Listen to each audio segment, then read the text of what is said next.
I'd been locked in the dark for so long, I'd lost track of time.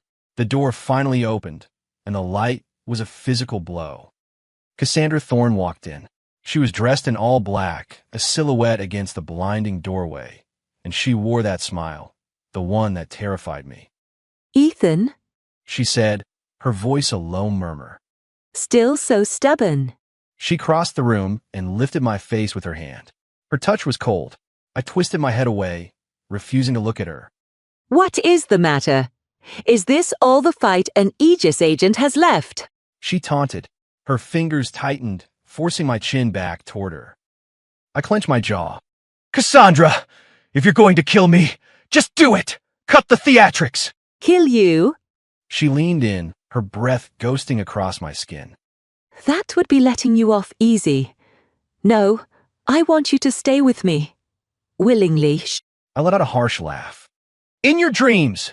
She abruptly let go and turned toward the door. "Bring her in." Two of her syndicate guards dragged a woman into the room. My eyes widened. It was Chloe Bennett, a junior agent for my unit. "Ethan!" She cried out, her face bruised and swollen. Cassandra watched my reaction, a slow, satisfied smile spreading across her lips. "Let her go!" I lunged, but the heavy chains holding me to the wall pulled me up short. Cassandra strolled over to Chloe, tilting the younger woman's chin up with a single finger. "Now, Ethan, tell me, where should I start?" "Cassandra, damn it!" I snarled, the words tasting like acid. "This is between us! Leave her out of it!" "Out of it?" She spun back to me, her eyes flashing. "Then why did you come after me in the first place? You knew exactly who I was, the leader of the syndicate. Why pretend to care about me? Why get into my head?" I had no answer. It had been an assignment. I went undercover, posing as a rogue operative to get close to her. I thought I could gather the intel and get out clean. I never imagined it would come to this. I was just following orders, I said, my voice barely a whisper. Her expression darkened. Following orders? So all those things you said to me, they were all lies. I couldn't meet her eyes. Some of it had been real, but I could never admit that. Cassandra suddenly laughed, a chilling sound that echoed in the stone room. "Fine. That's fine," she said, waving a hand dismissively. "Take Miss Bennett downstairs. Make sure she's comfortable." "No," I yelled. "Cassandra, please don't hurt her." She arched an eyebrow. "That's not how you beg." I dropped my head, the fight draining out of me. "Please." "Not good enough," she said, drawing out the words. "I want to hear you say it. I want you to tell me, with all your heart, that you're willing to stay with me." Chloe struggled against her captors. "Ethan, don't you dare listen to her. I'd rather die." With a flick of her wrist, Cassandra sent a pulse of energy that knocked Chloe unconscious. "Chloe," I roared, rattling the chains until my wrists were raw. Cassandra stood before me again. "It's your choice, Ethan. Her life, or your freedom." I closed my eyes, my heart feeling like it was being torn in two. Finally, the words forced their way out. "I'll do it. I'll stay." Cassandra's smile was both beautiful and monstrous. "See? That wasn't so hard." She motioned for her guards to take Chloe away, get her medical attention, then drop her back on Aegis territory. I breathed a sigh of relief, but I knew this was far from over. Cassandra unlocked my chains, and my body immediately gave out.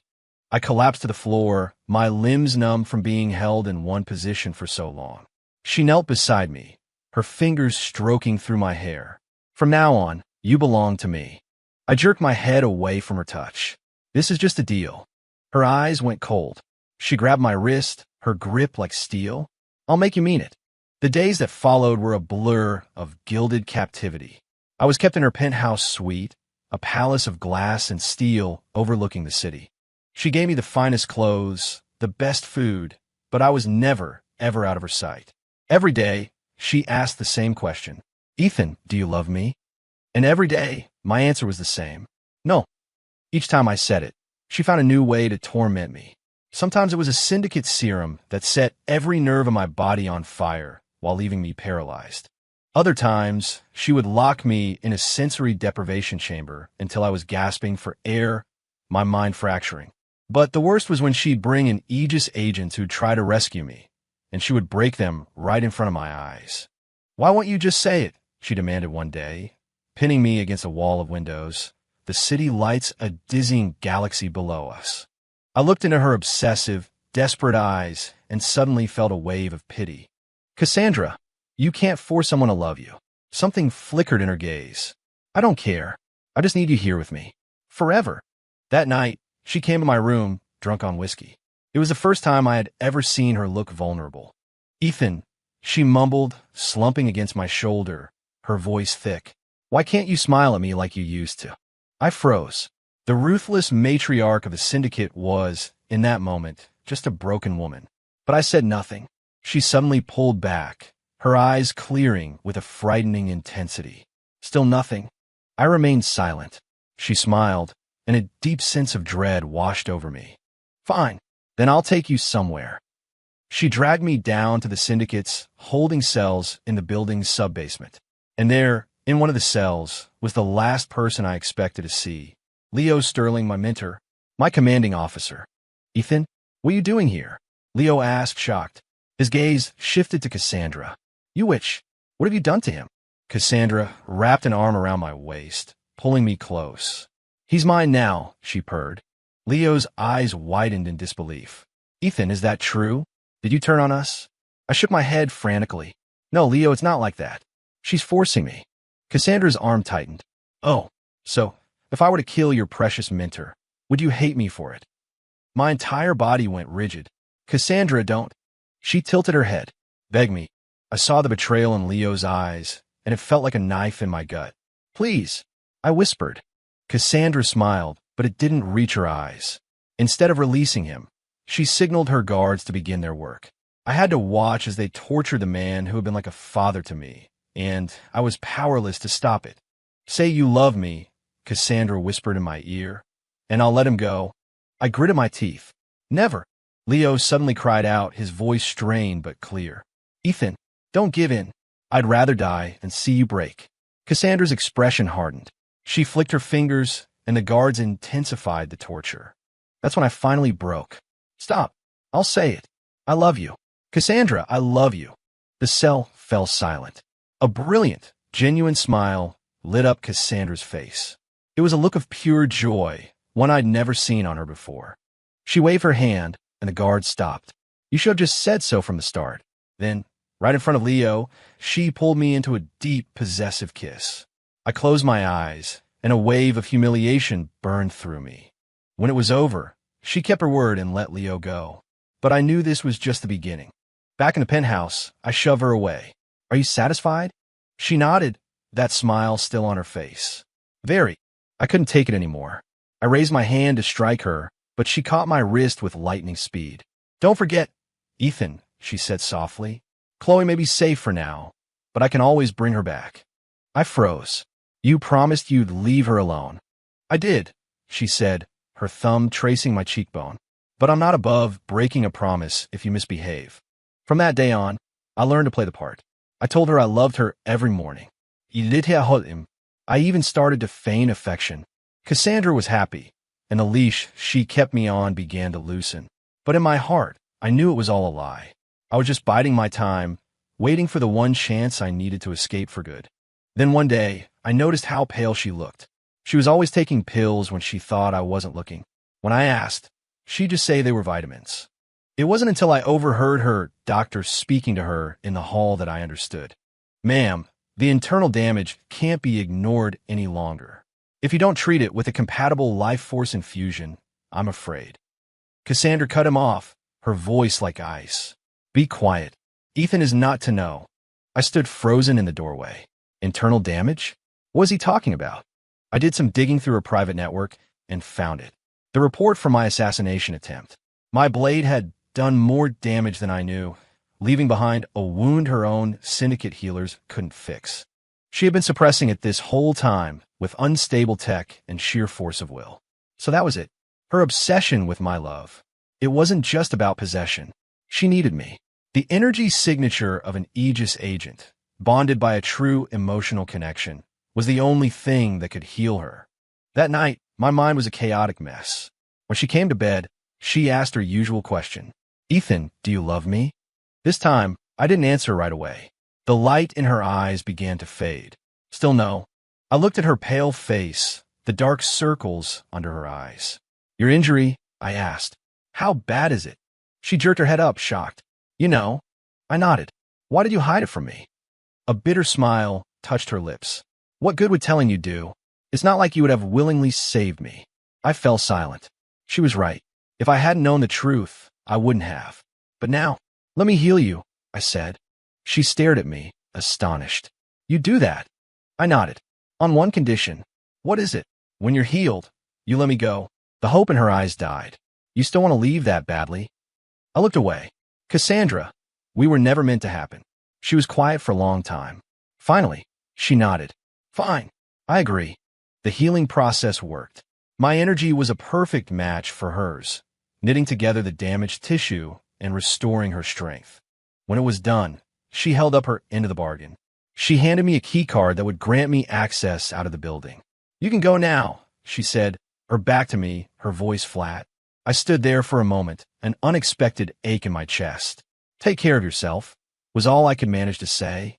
Just as I turned to leave, I heard her whisper, Ethan, if you could do it all over again, would you still have chosen to meet me? I didn't answer. I just walked away, stepping out onto the cold city street. I took a deep breath of free air, but for some reason, all I felt was empty. Back at the Aegis compound, everyone was ecstatic to have me back. Chloe and Leo were there, celebrating my return, but my mind was elsewhere. One afternoon, Leo cornered me. Ethan, be honest with me. You fell for her, didn't you? What? No, of course not. I said too quickly. Leo just sighed. Then why do you keep staring out at the city skyline, in the direction of her tower? I had no answer. That night, I had a dream. I saw Cassandra, covered in blood, asking me, Ethan, did you ever love me at all? I woke up in a cold sweat.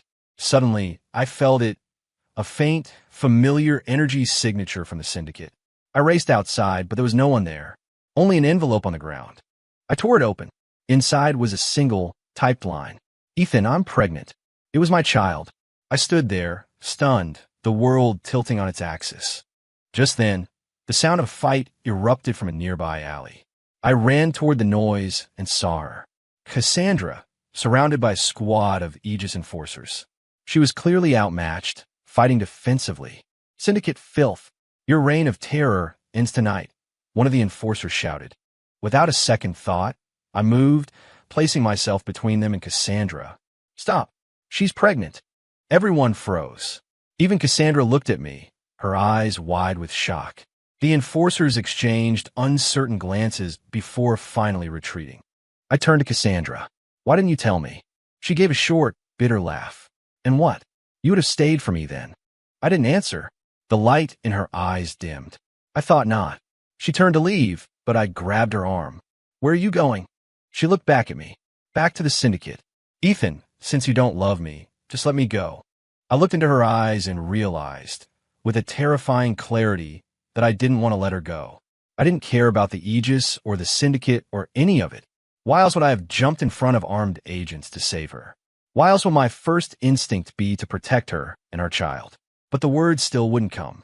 As I stood there, hesitating, a flash of silver cut through the air. An ambush. My body reacted before my mind could.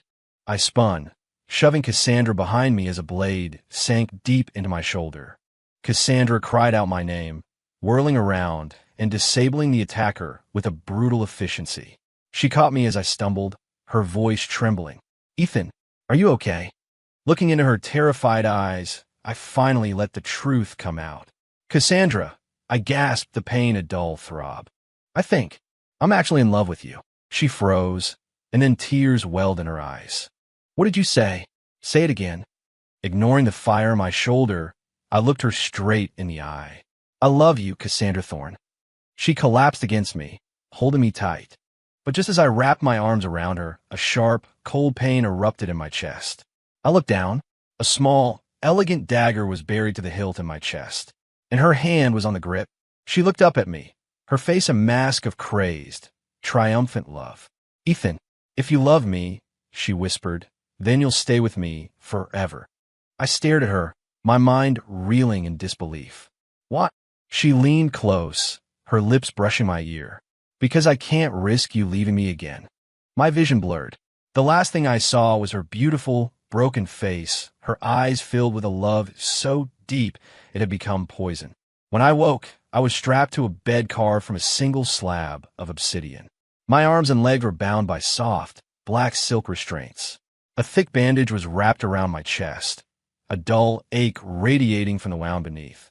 Cassandra was sitting beside the bed, gently dabbing my forehead with a cool, damp cloth. "You're awake," she said, her tone utterly calm, as if she hadn't just tried to murder me. I struggled, but the restraints held firm. "Cassandra, are you insane?" I yelled, my voice hoarse. "Why would you do that to me?" She set the cloth aside and leaned over me. "Because you said you love me, Ethan, and if you love me, you'll stay with me. Always." I was lying. I shouted, the words desperate and reckless. The warmth vanished from her eyes. Lying. I regretted it instantly, but it was too late. She stood and retrieved a small vial from a nearby table. "It doesn't matter, Ethan," she said softly. "I have ways of making you tell the truth." She pinned me with one hand, pried my jaw open with the other, and poured the vial's contents down my throat. I choked and sputtered, but the liquid was already working its way into my system. "What was that?"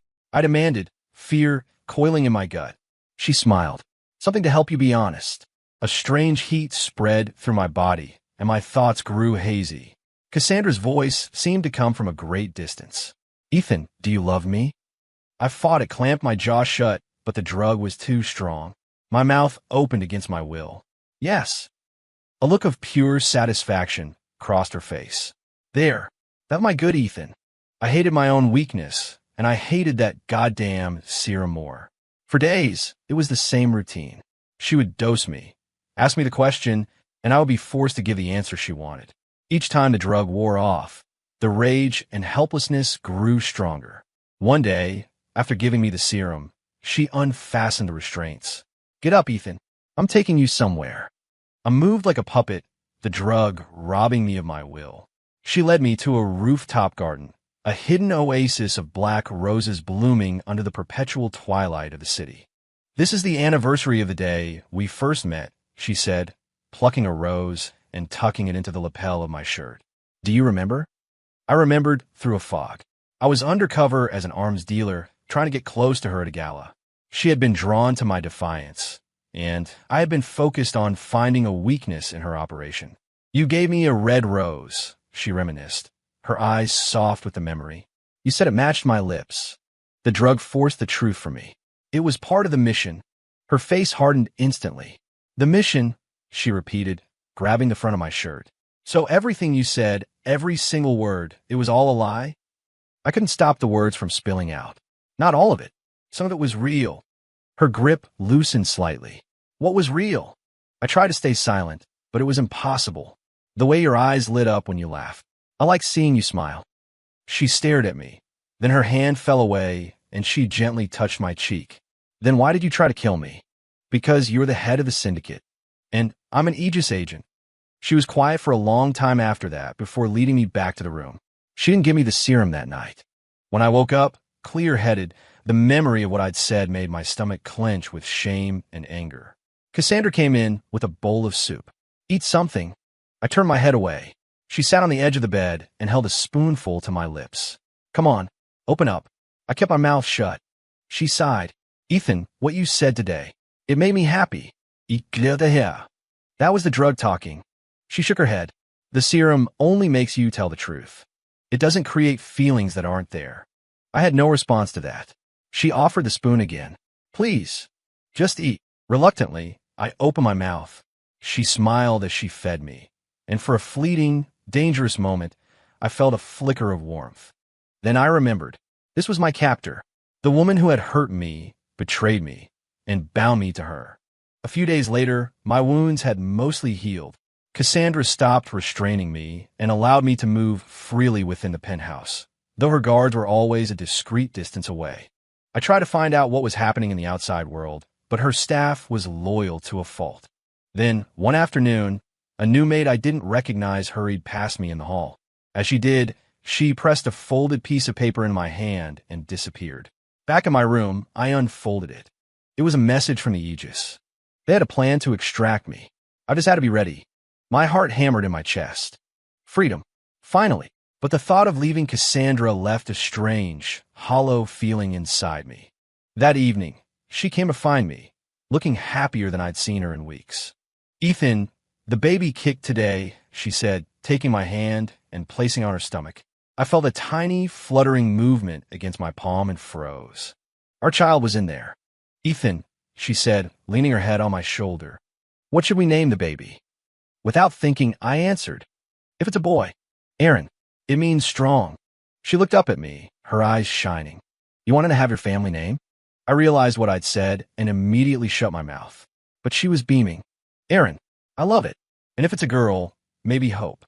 Seeing that rare, unguarded smile on her face filled me with a sudden, sharp guilt. The Aegis was coming for me, and here I was, naming our child with my kidnapper. I didn't sleep at all that night. The next day, Cassandra announced we were going to the rooftop Nexus to perform a blessing for the baby. I knew this was it. This had to be the opportunity the Aegis was waiting for. On the way up, my nerves were shot. Cassandra seemed to sense it, her hand tightening around mine. "You seem on edge today, Ethan," she said quietly. "Just tired," I lied. She gave me a long, searching look but didn't press the issue. The Nexus was an open-air chamber at the very peak of the tower, a place of quiet, solemn power. Cassandra led me to the center and began the ritual. Halfway through, an explosion rocked the floor below.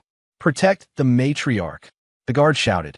A team of black-clad figures stormed the Nexus, engaging the Syndicate guards in a chaotic firefight. I recognized their movements. It was an Aegis strike team. "Ethan, over here," Leo yelled from the doorway. I looked at Cassandra.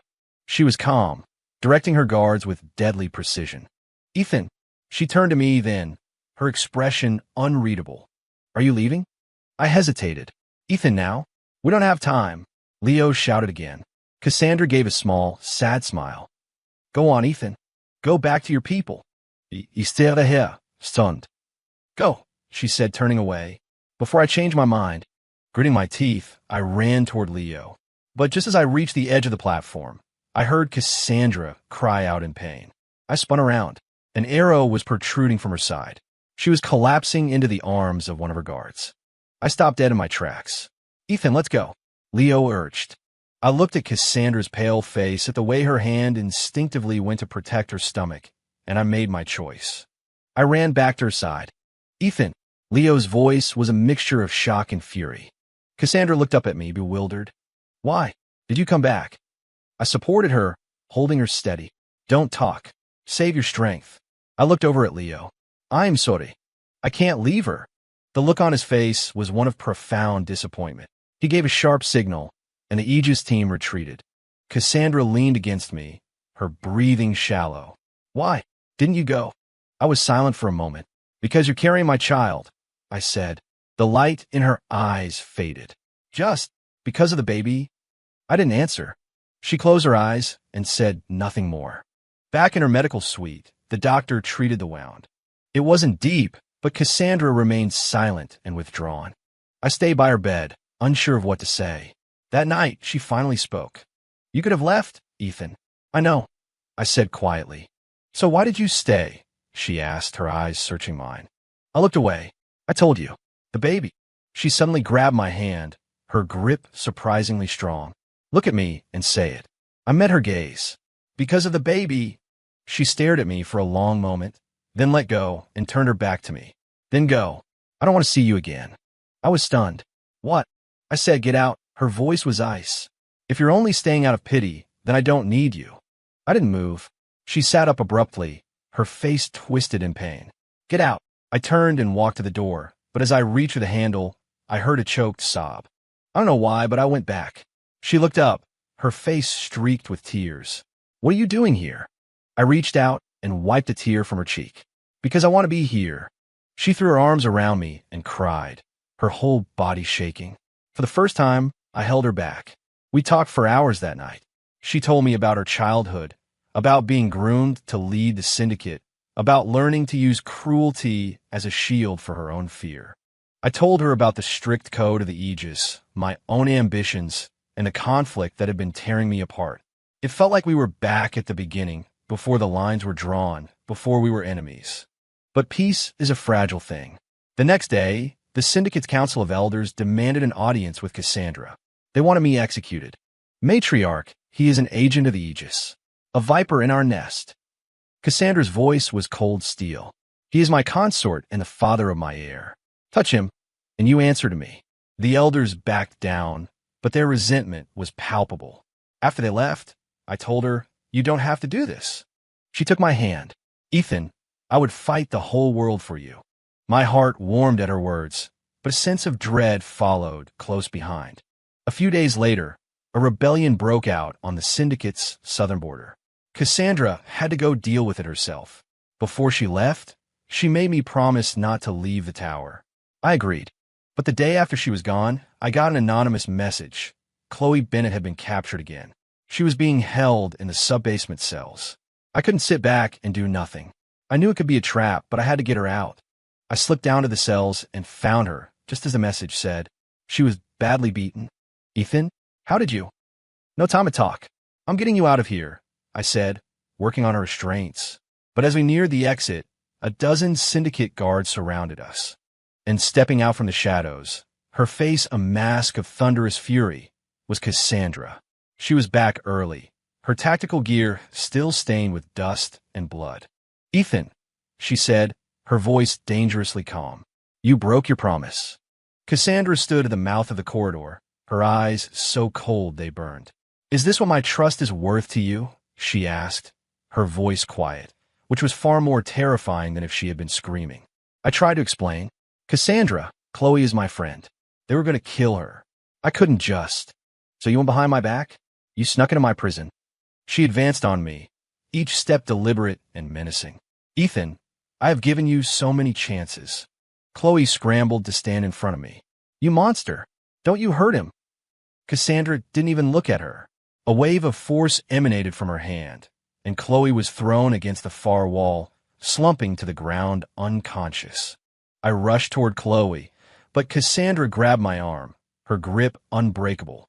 Worried about her? She sneered. You should be worried about yourself. She dragged me back to the penthouse and threw me onto the bed.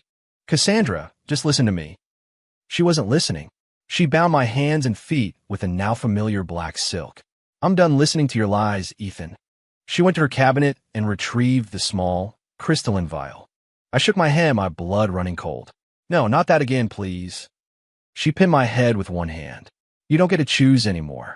The serum burned as it went down, and the world began to warp at the edges. When the drug took hold, she began her interrogation. Do you love Chloe Bennett? I fought to lie, but my body betrayed me. No, I don't. Do you love me? The struggle was monumental this time, a war inside my own mind, but the serum won. Yes. A flicker of triumph crossed her face before it hardened again. Then why do you keep betraying me? The drug ripped away my defenses, exposing the deepest, most terrified part of myself.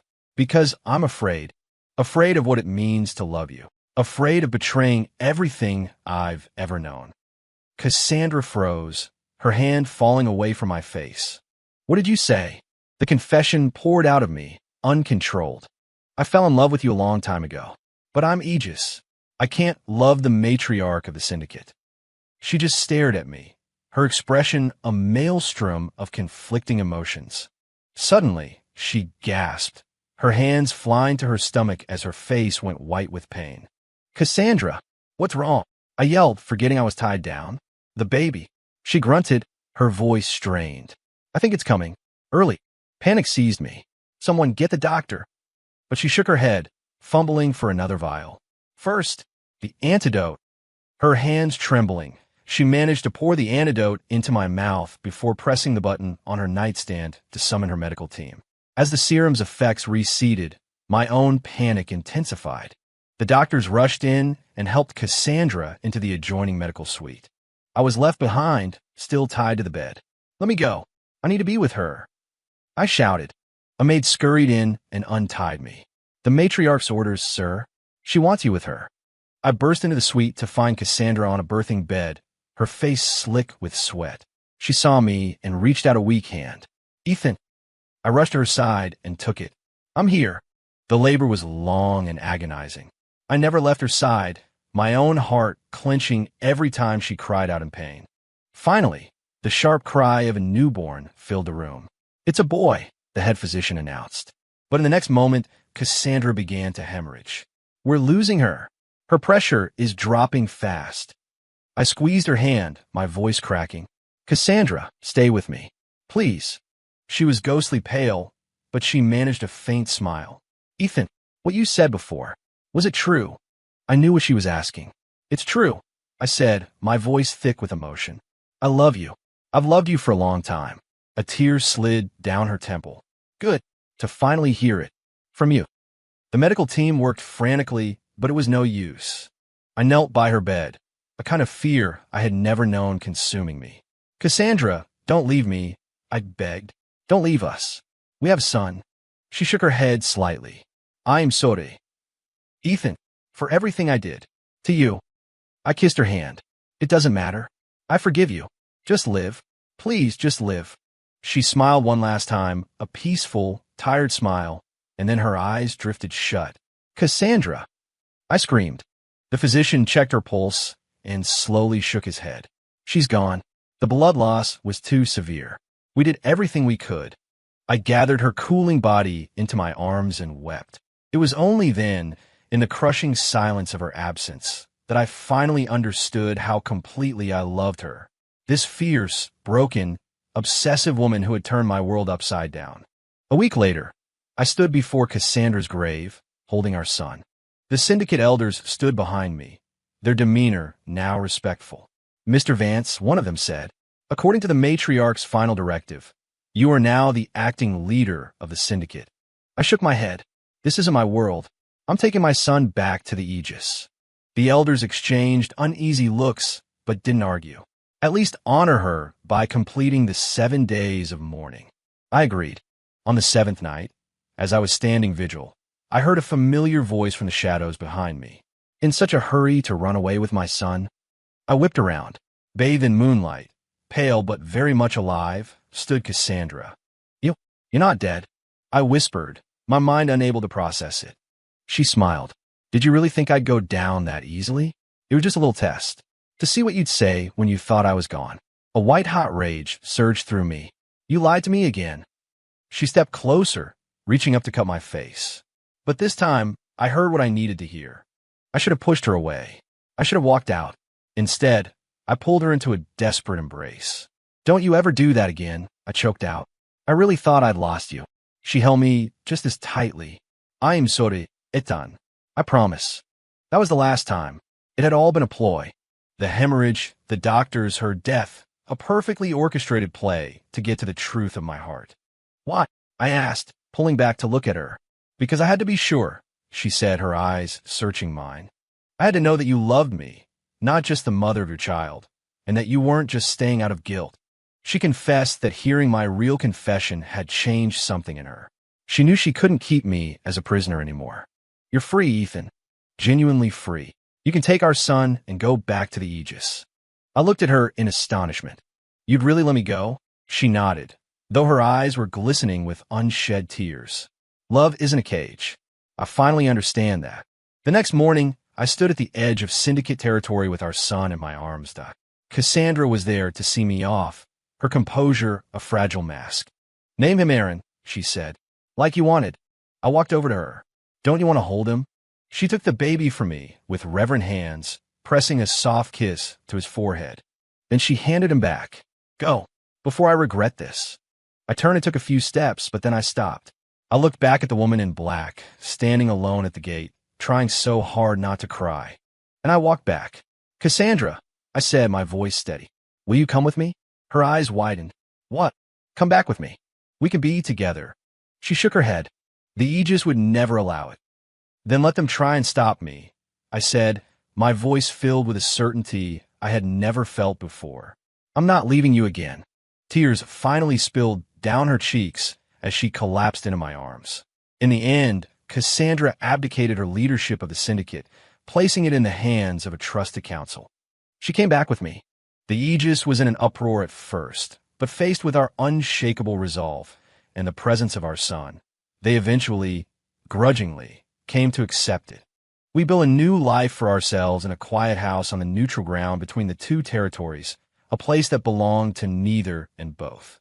Cassandra learned, slowly, to love without chains and without fear. One night, as we watched our son sleep, she asked me the question that had started it all. "Ethan, do you regret meeting me?" I looked at her, at the woman I had once sworn to destroy and now couldn't live without, and I answered with the simplest truth I knew. "Never." She smiled, and it was the warmest, most beautiful smile I had ever seen. Our love was born from darkness and deception, but in the end, it was the only thing that had truly set us free.